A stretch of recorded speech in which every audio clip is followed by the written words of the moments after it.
Bom dia, boa tarde, boa noite, moços e moças de todas as mocidades do Brasil. Tá começando mais um MP3 Salto Play.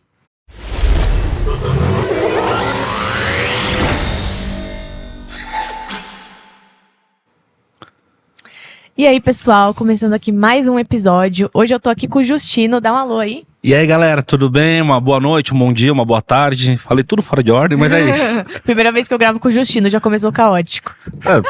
Eu sou o caos nessa mesa.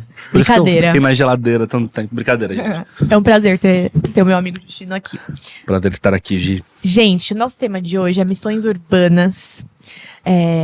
Seguindo aí, né, uma temática que a gente tem trazido bastante nos episódios, que é a questão da evangelização, das missões, e hoje especificamente no contexto urbano. E para isso, trouxemos aqui um convidado muito especial, que é uma referência de missões lá na igreja, aqui na IPP, alguém que está em tempo integral aí dedicado a esse trabalho. Seja muito bem-vindo, Marcão. Por favor, se apresenta, é um prazer ter você aqui. Obrigado, é um grande prazer estar com vocês aqui, né? É um ambiente bem descontraído, né? O Justino é bem alegre, né? A gente se sente bem à vontade de estar assim, conversando, batendo um papo em relação ao que diz missões urbanas. O meu nome é Marcos, todo mundo me chama como Marcão, né? Eu sou missionário da Junta de Missões da IPP, né, e trabalho com pessoas em estado de vulnerabilidade, dependentes químicos, morador de rua, né? Então esse foi o que Deus colocou no meu coração e o que eu me identifiquei realmente depois de muitos anos de não querer aceitar, mas por obediência e saber que Deus é soberano sobre todas as coisas, é Ele que determina todas as coisas. Amém. Então eu tô aqui, para a glória de Deus. Amém, Marcão. Glória a Deus mesmo. Marcão, pra gente começar, por que é importante a gente evangelizar nas cidades, nesse contexto urbano? Bom, nesse contexto urbano, o que acontece, né? Só para vocês terem uma introdução, para vocês saberem por que missões urbanas. Todas as cidades, o pico do desenvolvimento, o pico de grandes indústrias, né, um lugar onde você tem grandes oportunidades de escritórios de indústrias multinacionais, onde o consumismo, né, é bem pontual. Muitas pessoas que estão localizadas no interior vêm para os centros urbanos, onde há a oportunidade de desenvolver alguma coisa ou se sobressair diante de alguma profissão, alguma coisa assim, né? Então hoje a gente tem como missões urbanas realmente o local aonde é o ponto, é o ápice de uma cidade grande como São Paulo, tá? Pra você ver, a gente vai para o interior, já é meio pacífico, meio tranquilo, apesar que as coisas estão acontecendo também no interior, mas as pessoas buscam realmente aqui, nos centros urbanos, onde tem grandes empresas, oportunidades relacionadas a estudo também, grandes faculdades, né? Mas também grandes dificuldades e muitos desafios, Com certeza. tá?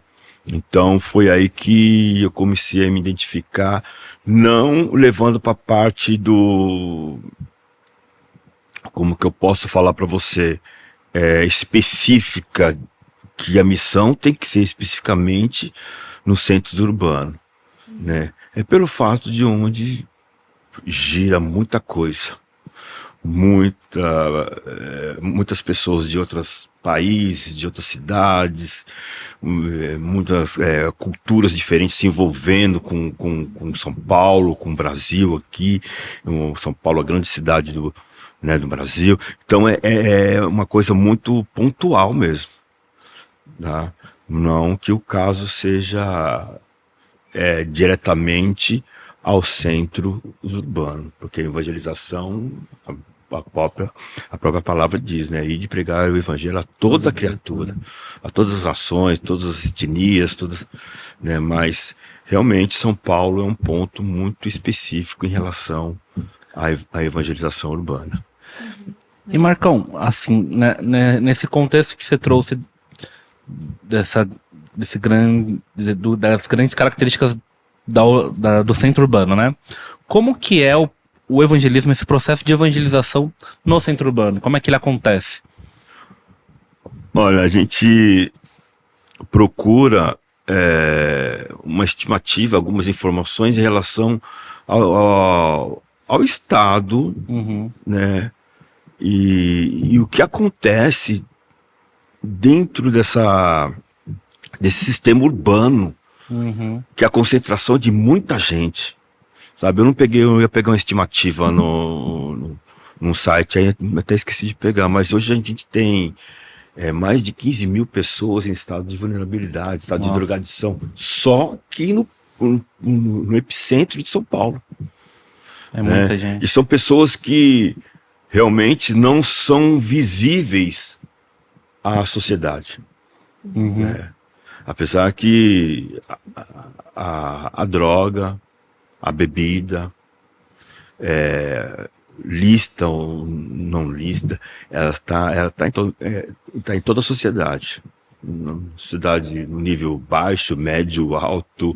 Hoje ele não escolhe, tá? Então, mas são muitas pessoas que são invisíveis para a sociedade em relação a isso, de poder fazer um processo de reabilitação, um processo de estar estudando por que esse tipo de migração, por que esse tipo desse epicentro localizado em São Paulo, né, como, né, a gente vai dar o exemplo da Cracolândia, né?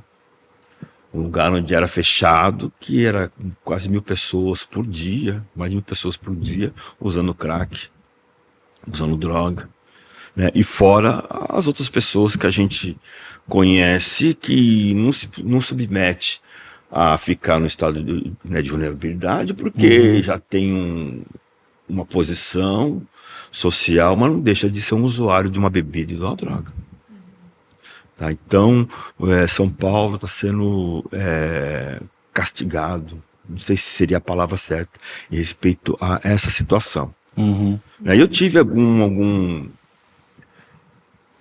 uma palestra no Mackenzie, né, a respeito até o governo agora pedindo ajuda às instituições filantrópicas, como igrejas, tá? Então a gente está vendo que a palavra de Deus, a igreja, ela tem um grande poder, um grande poder em relação à transformação daquelas pessoas que estão ali em estado de vulnerabilidade. Perfeito. As grandes cidades, elas têm essa característica, muitas vezes, até de uma desigualdade, assim, muito grande, né? Sim. Nos mesmos locais em que tem grandes construções, né? Nossa. A gente vê ali do lado pessoas em situações, assim, muito vulneráveis, né? E pensando nesse contexto, como que a gente poderia caracterizar a evangelização desse público, assim? Quais que são as características principais? Seria o quê? Você está mapeando os locais, né? E a evangelização TED a TED. Sabe? Você indo para a rua, você falando com eles, conversando com eles, aquelas pessoas que vivem em estado de drogadição na rua, né? Mas antes disso tem uma preparação, né? Porque você tem que ter uma preparação, você tem que... Abordagem, né? Uma Abordagem, abordagem, pessoas assim. né? Principalmente no fluxo, muitas vezes ia abordar uma pessoa que estava no êxtase da droga, então ela acabava se retraindo ou até vindo para cima de você, né? Então, hoje nós temos essa oportunidade de ter algumas instituições, tem algum que nem a e B se afiliou a prefeitura então formou alguns institutos, né, no centro da cidade, ao qual acolhe eles, né, para que eles sejam tratados, né, psiquiatricamente, clinicamente, né, e psicologicamente, mas tem aquela situação que muitos já se encontram no estado de até de não responder por si próprio. Porque eu nunca fui assim, né, pelos nossos princípios bíblicos, eu não fui a favor da internação compulsória, né? Mas hoje, Justino, você vê pessoas ali que não respondem por si próprio, cara. Não sabe nem por que tá ali, né, de tanto usar droga, tá naquele estado. Alguns chegam a morrer porque ficam no êxtase da droga, perde a sensibilidade das coisas, fica frio e dão aquele choque térmico. Já peguei várias pessoas que estavam em estado de coma já, então Nossa. tem algumas que veio a falecer, né? Mas você encontra eles e tem uma preparação para que você possa saber abordar, ouvi-los, né? Saber qual a procedência, a família, porque você está aqui. Então, você aceita ajuda, né? Primeiro a gente deixa eles abrir o coração, né? E por trás disso tem toda uma preparação do missionário também em relação à espiritualidade, tá orando, jejuando, devocional, chamando os irmãos para fazer um jejum, porque é uma guerra tremenda. Você entra numa sim. guerra que, você entendeu? Que é só pelo poder do Espírito Santo. Com certeza. Né? E é isso, gente. A gente tem que se predispor a se entregar ao Senhor, porque a centralidade do evangelismo é Jesus, é o Espírito Santo, é Deus. Ele tem que estar no centro e nos direcionando, porque se não houver essa preocupação, em vão, você vai passar por situações constrangedoras, né? Porque muitas vezes a pessoa vem e te abraça, quer um abraço, você tá 3, 4 meses sem tomar um banho. Eu já vi situação da pessoa passar e abraçar a outra, sabe? Não tá preparado. Você falou uma coisa, Marcão, que encaixa muito com o final da sua fala agora, né, também. Que são pessoas que a sociedade não olha, que a sociedade não vê. Só que o nosso Deus vê e ele, por amor a elas, nos manda até elas, né? Eu consigo ver muito essa sua filosofia de vida em você, assim. E você já trouxe alguns desafios como esse, por exemplo, né? Da pessoa não estar muito bem preparada e tal. Mas eu acho que essa quebra dessa barreira inicial com as pessoas nesses estados já é por si só um grande desafio. Mas você teria exemplos de alguns outros desafios, talvez de pessoas que não estão tão dependentes de droga, do cotidiano em si do evangelismo urbano. Quais são os grandes desafios, assim, além... Pode trazer mais exemplos do contato pessoal, mas na questão estrutural, de envio, de apoio da igreja, como é que é isso? Quais são os desafios que você tem enfrentado desde que você começou seu ministério? Olha, um dos grandes desafios no começo do meu ministério, né, por partes, foi encontrar um local para que a gente pudesse levar essas pessoas, né, para a gente pudesse estar evangelizando, falando do amor de Cristo a eles, né, e com a aceitação deles, a gente ter um local para levar e cuidá-lo deles, o que? Espiritualmente, apresentando o amor de Cristo para eles, né, e nisso vem a parte social, porque a parte social procede à evangelização, porque eu sentia muito assim a dificuldade do quê? Muitas vezes, sabe o que eu fazia, Justino? Pegar e levar o cara pro hotel, meu. Pagava um hotel pro cara. O cara tem onde ficar. Eu quero ir embora daqui, missionário, pastor, tal, eu quero ir embora daqui, eu não aguento mais essa vida. Tal, eu falei, você realmente quer ir embora? E eu não tinha local para levar. Nossa. Aí eu pegava, colocava no hotel, eu Rafa Oliveira, que tá na Espanha. Nossa, Rafa. Colocava o cara no hotel. Grande Rafa. E saía procurando casa de recuperação. E é muito difícil, porque hoje em dia o centro de acolhimento terapêutico, você precisa analisar, procurar saber como que funciona, porque muitos deles usam da vulnerabilidade das pessoas para ganhar dinheiro. E manter as pessoas daquele estado. Aham. É. Né?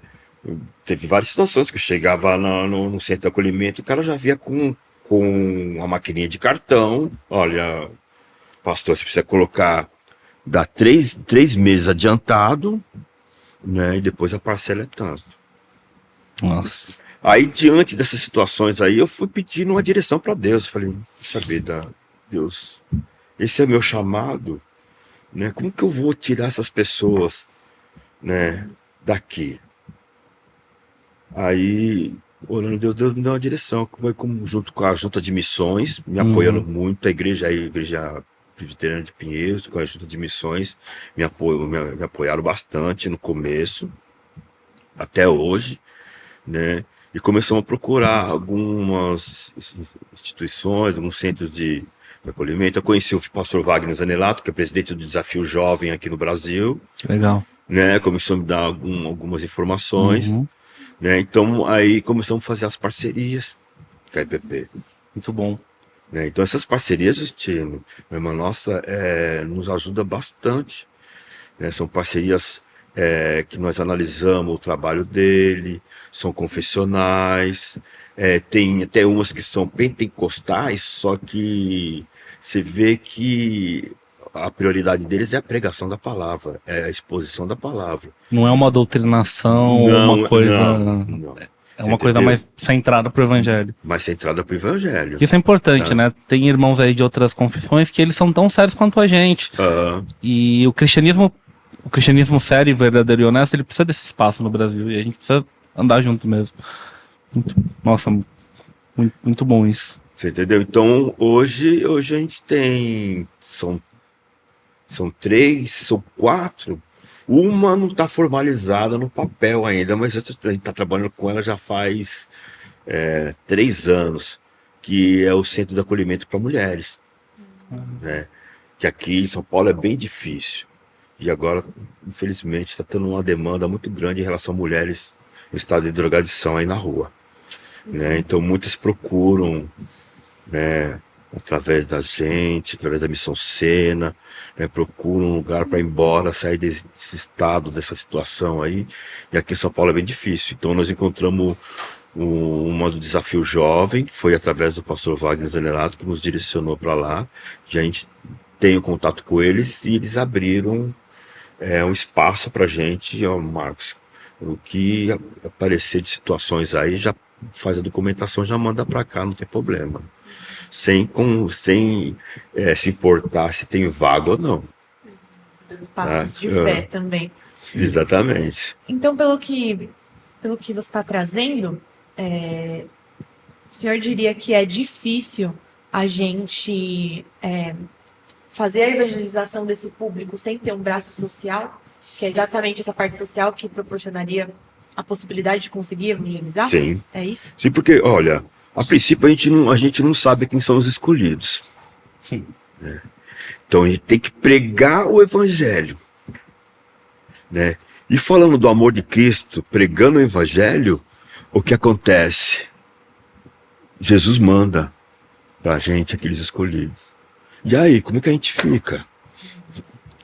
Você entendeu? A gente tem que ter uma parceria com alguém que se identifica com esse trabalho também, que teve um chamado em relação a esse trabalho, para que a gente possa ter a certeza de onde a gente, né, poderá levar essas pessoas. Né? E além de levá-las, eu participo assiduamente com eles, porque eu dou o discipulado para eles, apresento por que Jesus morreu na cruz, tudo em relação ao evangelho, a base, né? E você vai vendo a transformação, você vai vendo a mudança na pessoa, vendo o interesse, a pessoa sedenta por ouvir a palavra de Deus. Isso aí não tem preço. Não tem preço. Não tem preço, gente. Você vê qualquer pessoa amando mais a Jesus, não tem preço. Então, simplesmente não vale toda a pena. Qualquer trabalho de evangelismo, vale a pena quando você vê o olho da pessoa brilhando por Jesus. Nossa, coisa mais linda, cara. Hoje, olha, a gente tem só um exemplo. Eu conheci o Lucas, ele era um trans, com silicone e tudo. Comecei a discipulá-lo. Hoje ele é um pregador da palavra. Amém. Tirou tudo do silicone, infeccionou até. Tadinho, ele ficou. Sabe, o negócio foi tão assim impactante na vida dele que hoje voltou a conversar com o pai dele, que ele não tinha acesso ao pai. O pai também é cristão, só que o pai não sabia nem onde ele estava.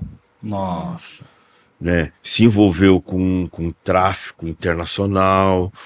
Estava quase indo para Espanha, para esse negócio de trabalho na Espanha com a prostituição, né?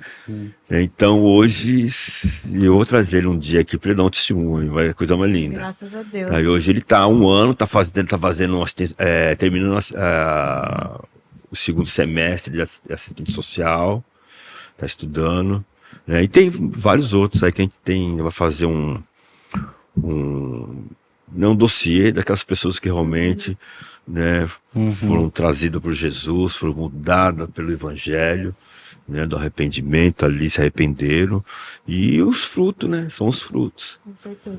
Né? E o senhor comentou essa questão de como vai apresentando o Evangelho, né, a morte de Jesus na cruz, né, que vai lá trazendo toda a história. Existe diferença na forma como a gente deve abordar? Por exemplo, né, tem esse público, né, é drogaditos, que o senhor usou o termo? Drogadição, estado de drogadição. Tá. O pessoal álcool e drogas. Pronto. Por exemplo, esse é um público. Outro público urbano que eu consigo pensar, sei lá, o pessoal gosta muito de fazer evangelismo na Paulista, né? O pessoal sempre marca evangelismo na Paulista. Às vezes a gente, como mocidade, vai evangelizar em praças, né? Vestibular, né? Vestibular vai ter também, que é um público mais jovem, tem uma universidade. A galera que tá precisando de uma oração pra acertar aquela questão pra passar em medicina. Então, dentro desses diversos contextos urbanos, assim. Muitos públicos. Qual é a sua visão sobre a forma como a gente deve apresentar? Muda de público para público? Muda. Como que a gente adapta? Como que funciona? Por exemplo, com eles que estão nesse estado de drogadição ali, no centro, vivem na rua, tem que ser uma linguagem mais simples. Né? Linguagem mais simples e mais... você tem que ser meio... ser ponderado. Não pode ir com tudo, mas também você tem que manter uma postura, porque eles têm uma oratória que eu vou te falar, viu? Né? Igual aquele ditado, dá nó em pingo d'água. Né? Então, muitas vezes, quando vai algumas pessoas estão chegando agora, quer evangelizar no SEAT, então a gente explica como é que é o tipo de evangelização lá, uma coisa. Com outras pessoas que já é um público diferente, aí, né, você já tem um pouco de liberdade, né, um vocabulário mais diferente, mas também, mas tem que se posicionar também, mas sempre a centralidade sempre é Cristo. Né? Por exemplo, eu conheço advogado daqui da IPP, né, que hoje está uma bênção, mora em Santos. Não sou ufa. Ele mora em Santos, mas me procurou há 3 anos atrás, num estado deplorável de droga. Sabe? E aí nós começamos a caminhar junto, a gente ia andar de bicicleta na USP, tal, e conversando com ele, né, apresentando os princípios bíblicos para ele, a idolatria, porque muitas das vezes as coisas são... a idolatria que tira o espaço de Deus do seu coração. Né, ele foi entendendo com um casado, com 3 filhos, você entendeu? E então já é uma abordagem diferente. Né? A gente pode se aproximar dele, né, das pessoas nesse tipo de abordagem, né, e conversar, acompanhar, não, vamos acompanhar, vamos caminhar junto, vem visitar a igreja, né, e tem vários outros casos, né, tem vários outros casos aqui na igreja que a gente acompanha junto. Como que você tá? Me liga, vamos orar junto, a gente chora junto, sabe? É uma coisa muito linda. Então você vê que era o que faltava na vida dele, alguém se aproximar, né, dele como cristão, apresentando o amor de Cristo para ele, que ele é uma pessoa amada por Cristo, né? Agora lá na Cracolândia já a pegada já é diferente, né? Se você não se posicionar ali, o cara põe o dedo no seu rosto. Muitas vezes o cara fala, baixa a mão aí, né? Teve hoje faz o quê? Um mês que eu encontrei aqui na Armênia um rapaz que eu fiquei 2 horas com ele, conversando com ele lá na Cracolândia. Nossa. Eu queria, sabe aquele estado de você, pô, preciso ir embora, a gente já tá dando. Cheguei aqui, era 11h30, já tá dando 1h da manhã, esse cara não me larga. E o cara bêbado, punha o mão no meu rosto. E eu, não, filho, faz isso não. Fui conversando com ele. Não é assim, a pegada é outra, tal. Às vezes tem que entrar até no sistema de falar um pouco na gíria, mesmo né, falar no mesmo nível, né? O mesmo nível que ele. Então. Sim. Aí eu fui ver que ele foi esmorecendo, sabe? Foi acalmando, mas isso eu olhava no relógio e falei, meu Deus, você vai fazer isso comigo? Poxa, senhor, por que agora? Eu queria estar dormindo na minha cama. Vai. Mas chegou no final, ele que pediu para fazer oração. Ai, que bênção. Pediu fazer oração. E eu dei uma maior assistência para ele, que eu deveria, que eu tinha que ter dado mesmo aquela assistência para ele, porque se eu fiquei até ali, é porque Deus permitiu que eu ficasse até ali com ele, né? Sim. Ele foi pro centro de acolhimento terapêutico, ficou um tempo, saiu. A conversão realmente dele foi novamente na cadeia, que ele era um ex-presidiário. Porque ele devia alguma coisa, acho que o juiz estipulou uma clemência para ele, ó, você paga 300 e poucos reais disso aqui, né, e vem assinar a carteirinha todo mês. Ele tava 6 meses, sei quantos meses, aí o juiz não pagou, não assinou, voltou. Voltou. Aí ele, a primeira ida dele pro centro da cidade, os caras abordaram ele, tava com um pedido de prisão, aí cumpriu os outros 6 meses, aí ele foi para trabalhar lá dentro da prisão e tinha um acesso de fazer ligação, ele pediu para ligar para mim. Nossa. Ele ligou para mim. Ô Marcão, eu tô pregando o evangelho aqui dentro, eu vou sair logo. Aí encontrei com ele faz 15 dias atrás. Não, tá bem, graças a Deus. É isso, né? O Nosso Senhor, ele tem uns planos muito malucos, assim. Eu sei que na cabeça dele, ele que é perfeito, maravilhoso, projeta tudo, faz super sentido. Mas na nossa, você ficou até 2 horas da manhã falando com um cara que você realmente achou que não ia dar fruto. E o cara teve evangelizado na cadeia. Não, mano. O cara tá fazendo mais que muito irmão faz dentro da igreja. Exatamente. Não é uma crítica nem nada, tá? Às vezes soa como, mas é muito maluco pensar como Deus é maravilhoso pra fazer coisas assim, né, Marcão? E é legal quando Deus deixa a gente saber, né? Não é, porque... Permite que a gente saiba, né, desses frutos. Porque às vezes a gente fica regando e a gente não vê um brotinho. Vamos ver. A gente vai ter agora, né, fazer até uma propaganda aqui, dia 20 de dezembro. Tá. Vai ter... um culto no IRMA, Instituto de Reabilitação Missão Amor. O pré-leitor, pastor Arival, né? Vocês estão convidados a participar com a gente lá. Muito bom. Vai ser de manhã, vai acabar por volta de meio-dia, tem um almoço ali pra gente. Se tem almoço, tem crente. Aí se eu vou... Padrão. Rapaz. Não, é isso. Mas é verdade. Jesus multiplicou pão e peixe 2 vezes para 5.000 pessoas. O maior público registrado. Mas, Marcão, você... Nossa, cara, só de ver essas histórias eu já fico assim, tipo, com um coração muito, muito cheio de alegria, né? Mas Juscelio, porque o que me faz eu caminhar o que me faz continuar no ministério Uhum. é você ver as transformações, você vê a mão de Deus.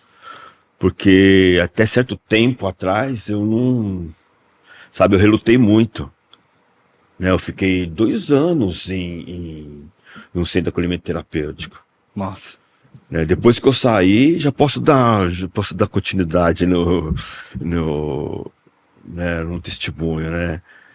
Que foi o que Deus fez na minha vida. Depois de eu ficar 18, 19 anos nas drogas, eu fui para um centro de acolhimento terapêutico e de lá fiquei 2 anos. E houve situações na minha vida que eu queria Deus. Eu falei, Deus, eu quero você, cara. Aí fazia umas maluquices, não sei se seria maluquice, mas ia para um monte, ficava 30 dias no monte.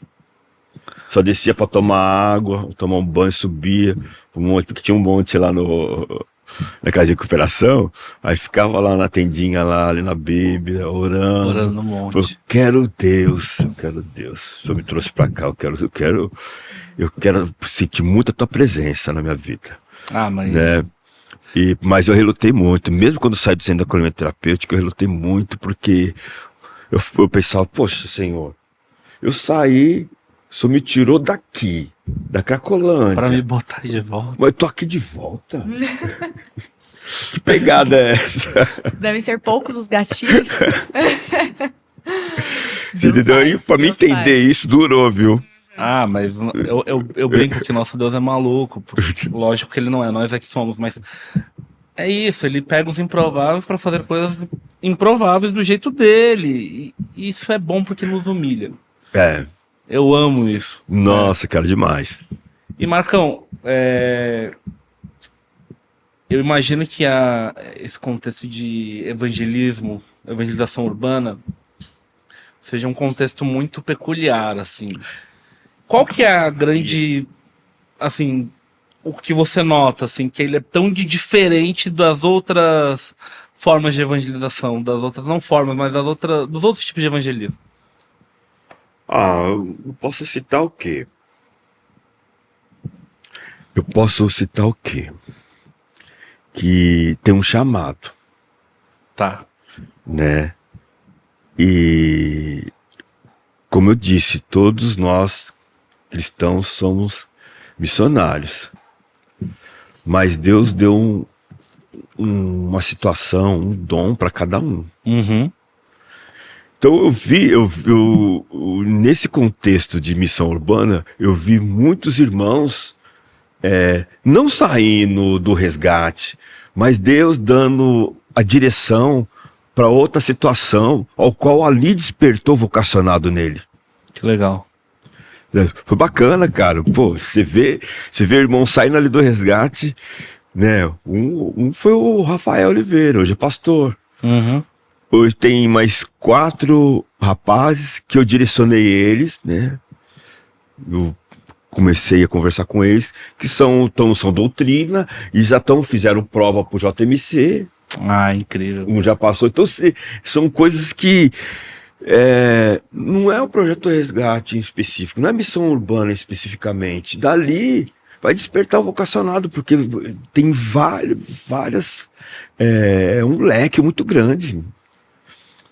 Né? Se você não se identificou ali trabalhando com pessoas em estado de rua, de drogadição, tem outra coisa que Deus colocou no teu coração. Uhum. E às vezes você não percebeu, você ainda não se achou ainda.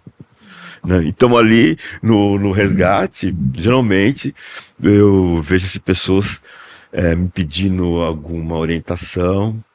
Marcos, eu tô aqui, mas eu tô sentindo que é outra coisa. Falei, então vamos ver, vamos orar, vamos ver o que está acontecendo. Uhum. Né? Então isso daí é bacana também, é legal, muito bom. A mocidade indo para lá e de repente fala, Marcão, rapaz, eu acho que eu vou para esse lado aqui. Então, vamos lá que eu te apoio. Uhum. Dou carta de referência, tal, ajudo. Né? Vamos falar com o pastor Nilson, vamos conversar e tal. Né? Então você vê, através do Projeto Resgate, algumas pessoas sendo direcionadas. Porque se você não se predispor a fazer o que Deus terminou, pô, e aí, como é que fica? Pelo menos você tá indo ali evangelizando, mas Deus dali vai despertar em você o que ele determinou no teu coração. É verdade. Sabe que eu tô te ouvindo e eu fui lembrando de algumas experiências e eu queria confirmar se isso faz algum sentido nesse contexto da evangelização com dependentes químicos, né? Os contatos que eu tive com dependentes químicos nesse contexto, as questões que apareciam como resistência ao evangelho, vamos dizer assim, elas eram culpa. Não sim. conseguir lidar com o perdão de Deus.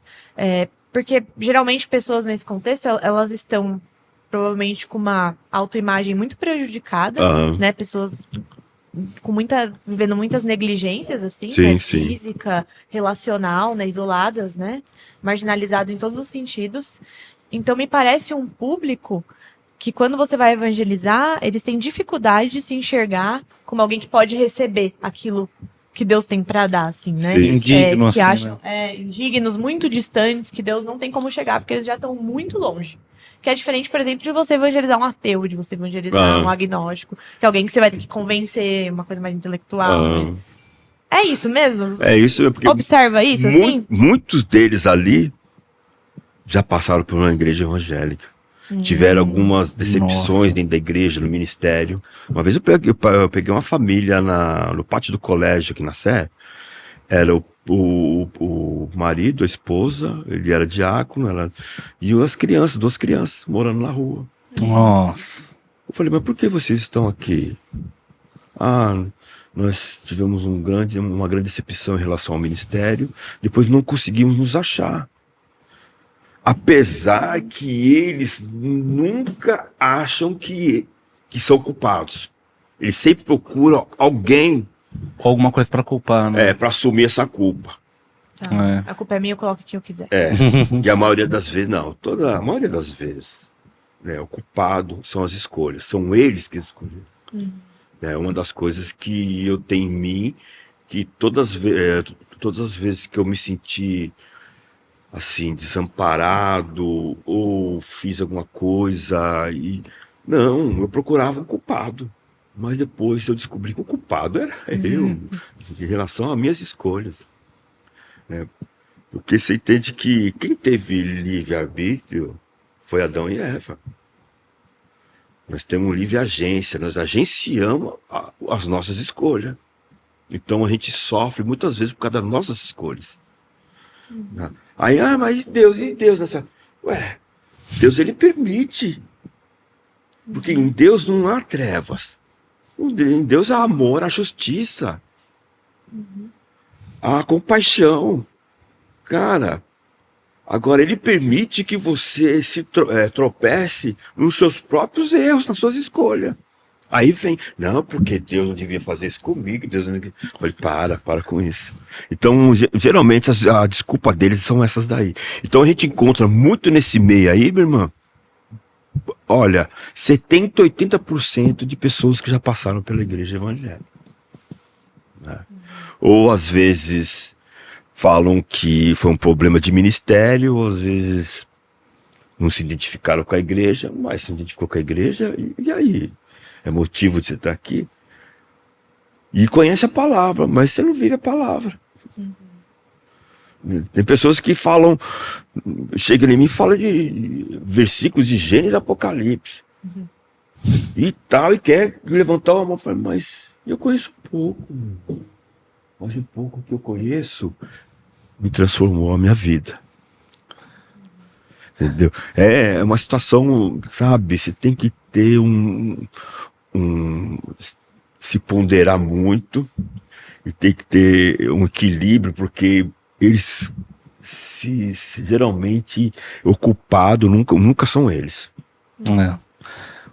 Nós como pecadores, acho que a gente tende a se colocar nesse pedestal, né, de estou sofrendo isso porque Deus está me preparando para algo maior. Não, eu estou sofrendo isso porque eu errei e eu preciso sofrer por isso. Exatamente. Às vezes é um momento de deserto que Deus está te colocando e tudo mais, mas a gente tende a sempre suavizar a situação pra gente, porque as nossas escolhas são ótimas, porque nós somos incríveis. E, na verdade, quando a gente lê o Evangelho, a gente é confrontado com a duríssima realidade que nós somos desprezíveis, né? Mas que mesmo assim Deus vem até nós e preza por nós e sacrifica por nós e permite que a gente possa ser resgatado do lamaçal que a gente mesmo criou, né? Amém. Mas é por aí mesmo. Mas é a condição do pecador, né?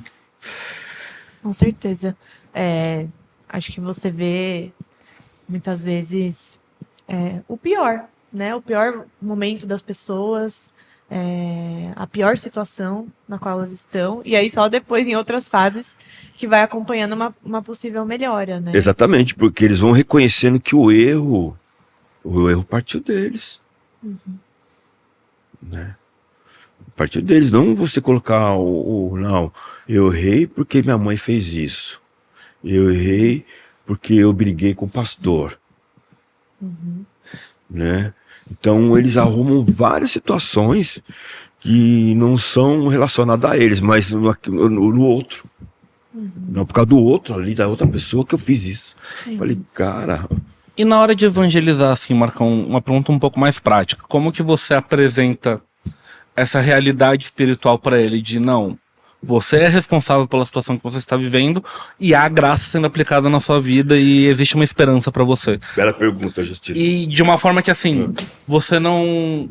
Você entrega a esperança de Cristo, que isso é o essencial, mas aí você também bota o cara naquela questão. A resposta é tua. Porque isso é uma coisa que a gente constantemente tem que... Como é que você entrega isso pra pessoa, assim? Então, o que acontece a gente sempre deixa isso um pouquinho mais pro final, né? Vai amaciando os caras primeiro. Primeiro vai acariciando e depois vem o tapa, né? Normal. Tá, a gente vai conversando, falando do plano da salvação e tal. Aí você começa a ser mais objetivo. A Bíblia é bem clara. Creio, você está salvo. Não creio, você está sob a ira de Deus. Ah, mas Jesus me ama. Como que Jesus te ama? Você entregou a sua vida para Jesus? Você crê em Jesus? Então isso daí é uma situação bem objetiva e bem clara, que é a Bíblia. Mas você tem que conversar primeiro, saber da situação que ele se encontra, por que ele saiu de casa, por que ele está ali naquele lugar.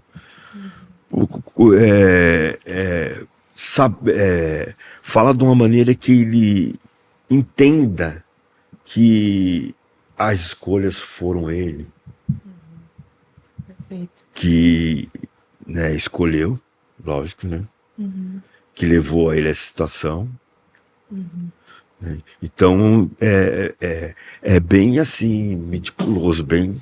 Porque se você já vai com tudo, o cara já que é esse e tal. Às vezes tá com aquela sede de evangelizar, assim, né? Quer chegar já falando tudo. Mas realmente, cada pessoa que tá na nossa frente tem que ter um cuidado e uma atenção que só o Espírito Santo vai dar. A sabedoria na hora, ali do momento, né? Porque você pega, minha irmã, você pega cada pessoa ali, você fala, eu não acredito que você tá aqui nesse lugar, porque você não tem, assim, uma característica de, sei lá, você teve uma formação, você fala muito bem, o cara conversa muito bem.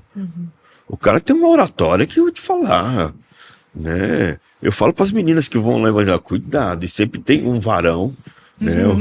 o homem do lado É verdade. porque os caras, eu te falar. Os caras é esperto, né? Os caras daqui a pouco você não pode receber presente de ninguém, assim, quando você tá. Aí eles começam a conversar, eu já vi situação, eu tenho uma correntinha para dar para você de presente, tá?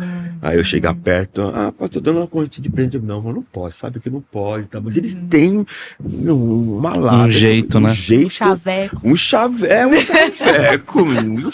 Que é isso? E se você não ficar atento ali, você acaba caindo.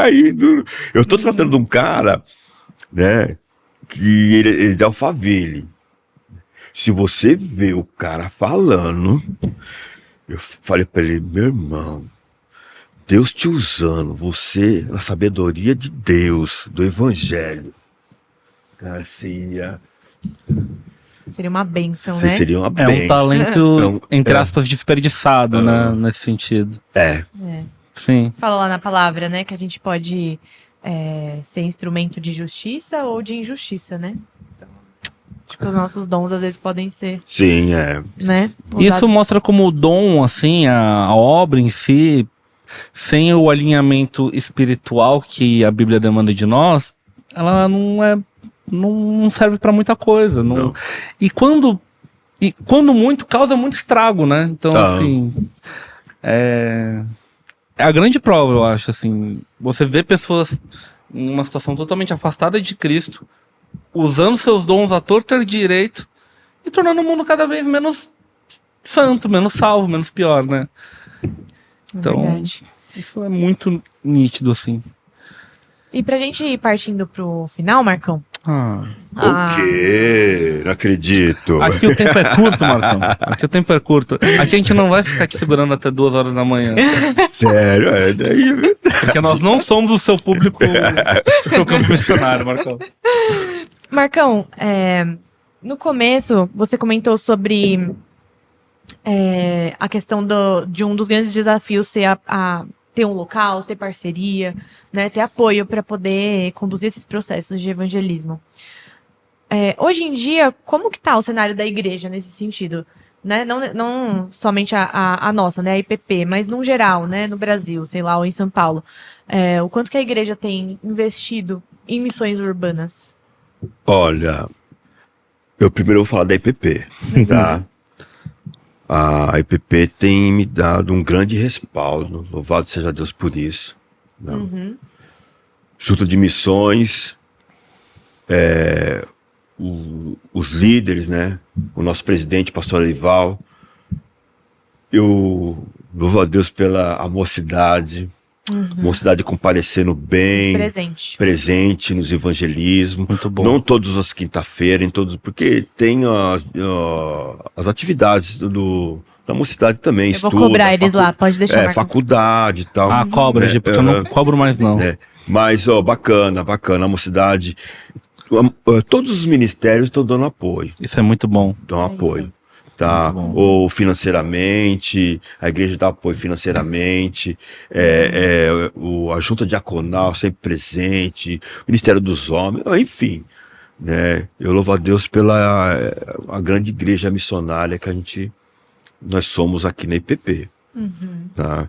Que está bem, como se diz, focada nessa relação de missão urbana. Tá? Porque você vê as outras igrejas, a gente vê as outras igrejas aí no centro da cidade, não está tendo uma atividade tão grande assim. Uma atividade tão grande assim, não está tendo um grande investimento. Mas você acha que é falta de condição ou falta de interesse? Justino, na sua percepção? A minha percepção é falta de interesse. Que pena. Tá. Porque tem igrejas que é no centro da cidade, não abre a porta para receber a pessoa, dar uma sopa. Né? E não só no centro da cidade, várias outras igrejas aí que elas querem fazer o quê? Missões transculturais. Tudo bem. Mas cada um tem um chamado. E nós temos a nossa cidade de São Paulo também. E tem campo, né? Justino, a gente tem aqui a Zona Leste. O fundão da Zona Leste lá, que não tem nem asfalto, não tem nem esgoto. Tem pessoas ali que não conhecem o evangelho, cara. Então, indo um pessoal do JMC, vai evangelizar lá. Aqui pertinho, cara. Pertinho sim, são 50, 60 quilômetros. Né? E tem vários outros extremos da Zona Leste aqui, Itaquá, Mogi das Cruzes e tal, que são a Grande São Paulo, mas e tem igrejas locais daqui. Você não vê um trabalho mais minucioso em relação a pessoas em estado de vulnerabilidade.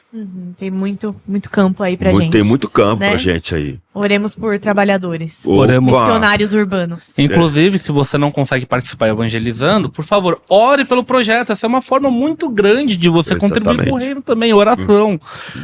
Gente, a gente precisa encerrar porque o nosso tempo é curto. O Matheus vai matar a gente se a gente não fizer isso logo. Marcão, suas redes sociais aí pro pessoal te seguir. Você tem alguma palavra final que você gostaria de deixar para os nossos ouvintes, por favor, a sua câmera está ali. Bom, é o que você acabou de dizer, que a seara é muito grande. A gente está orando para que Deus mande mais ceifeiros para a seara. Né? Esse é o grande desafio. Porque hoje eu tenho 20, amanhã eu tenho 10, tenho 5. Né? E a gente tem a seara já está perfeita, branquinha para ser colhida. Amém. E a gente precisa muito que as pessoas se envolvam com missões urbanas, seja ela na faculdade, né, no trabalho, no bairro onde você mora, né, falando da palavra de Deus, porque realmente quando eu falei no começo, a gente não sabe quem são os chamados, quem são os escolhidos por Deus, então a gente tem que pregar o evangelho, tem que pregar o amor de Cristo, né, é o evangelho que salva, que transforma, né, que regenera, que leva para o céu. Amém. Maranata, vem Jesus, porque o negócio tá... Amém, volta logo, Senhor. Amém. E as suas redes, Marcão? É o Projeto Resgate, né? Apareceu ali na telinha, Apareceu? mas... Ali, ó. @Projeto Resgate. Isso. _, é isso? E @Missão Sena. Isso. Aí tem o Irma também. O Irma não tá aí, né? Mas o Irma, eu esqueci o endereço deles das redes sociais. A gente coloca nos comentários no Spotify, no YouTube. Sigam a gente. Perfeito. Sigam a gente lá. IP Pinheiros, IPP-TV Oficial e Mocidade Pinheiros. Pra continuar acompanhando aqui todos os nossos episódios.